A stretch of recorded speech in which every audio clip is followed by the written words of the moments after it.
क्या तुमने महसूस किया है रमज़ान आते ही तुम्हारा दिल अजीब सा हल्का हो जाता है? जो इंसान साल भर सख्त रहता है वही रमज़ान में छोटी सी बात पर रो देता है। मस्जिद में दुआ करते वक्त आंखों से आंसू खुद ब खुद निकलते हैं। आखिर क्यों?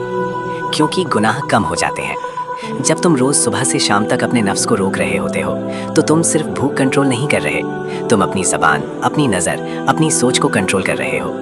और जब गुनाह कम होते हैं तो दिल पर जो जंग जमा होता है वो धीरे धीरे साफ होने लगता है। दिल एक शीशा है, गुनाह उस पर धूल है। रमज़ान उस शीशे को पॉलिश करता है, क्योंकि शैतान का असर कम हो जाता है। हदीस में आता है कि मोहम्मद सल्लल्लाहु अलैहि वसल्लम ने फरमाया, रमज़ान में शयातीन कैद कर दिए जाते हैं। सोचो, साल भर तुम्हारे दिमाग में नेगेटिव विस्पर्स आते रहते हैं, लेकिन रमज़ान में वो आवाज़ धीमी पड़ जाती है, और जब शोर कम होता है तो तुम अपने रब की आवाज़ सुन पाते हो।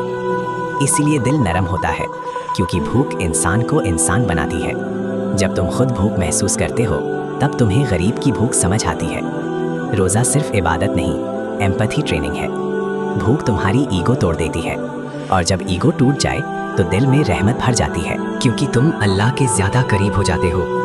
कुरान में अल्लाह फरमाते हैं, सूरे अल-बकरा 2:186, मैं करीब हूँ, दुआ करने वाले की दुआ कबूल करता हूँ। रमज़ान में तुम ज़्यादा दुआ करते हो, ज़्यादा कुरान पढ़ते हो, ज़्यादा सजदे करते हो। और सजदा क्या करता है? सजदा तुम्हारी गर्दन झुकाता है, और जहाँ गर्दन झुकती है वहाँ दिल पिघल जाता है, क्योंकि रूह को खिज़ा मिलती है। साल भर तुम्हारा जिस्म खाता रहता है, लेकिन रूह भूखी रहती है। रमज़ान में जिस्म कम खाता है और रूह ज़्यादा खाती है। कुरान, ज़िक्र, तरावी, दुआ। रूह जब खिज़ा पा लेती है तो दिल में सुकून उतर जाता है।